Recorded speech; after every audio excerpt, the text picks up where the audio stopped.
Dans un pays lointain, séparé par une rivière étincelante, se dressaient deux royaumes, celui de la lumière et celui de l'ombre. Chacun prospérait grâce à une pierre magique qui leur assurait richesse et paix.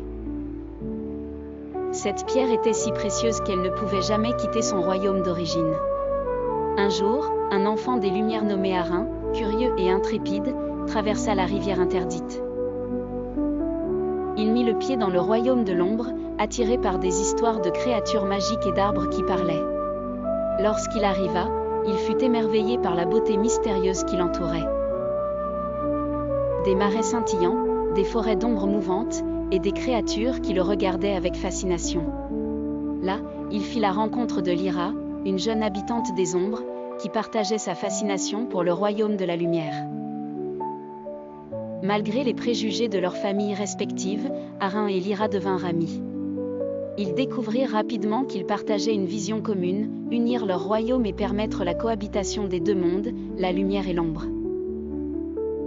Ils croyèrent que les deux pierres magiques pourraient leur montrer la voie pour réaliser leurs rêves. Cependant, lorsque les anciens des deux royaumes apprirent leur projet, ils craignirent que ce rêve ne détruise l'équilibre délicat qui existait. Persuadés que l'union des pierres provoquerait un désastre, les anciens interdirent tout contact entre Arin et Lyra. Les frontières furent renforcées, et les rivières surveillées jour et nuit. Mais Arin et Lyra étaient déterminés. Ils découvrirent un ancien sortilège dans un livre de légendes oubliées qui pouvait fusionner les pierres de façon sécurisée, permettant à leur royaume de partager leur pouvoir sans se détruire. Un soir, profitant d'une rare éclipse où la lumière et l'ombre se confondaient, ils s'aventurèrent dans une clairière sacrée, là où les deux mondes se touchaient juste pour un instant.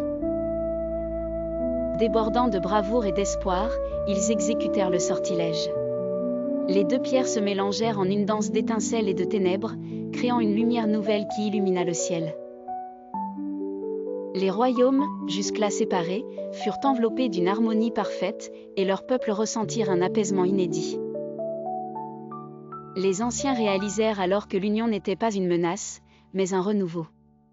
Ils accueillirent les changements apportés par Arin et Lyra, élevant les deux jeunes aventuriers au rang de symboles de paix. Ainsi, la lumière et l'ombre cohabitèrent sur ces terres, prouvant que même dans la différence, l'union pouvait donner naissance à quelque chose de merveilleux. C'est de cette façon que, grâce au courage de deux enfants, les royaumes autrefois séparés devinrent un endroit de cohabitation et de compréhension éternelle.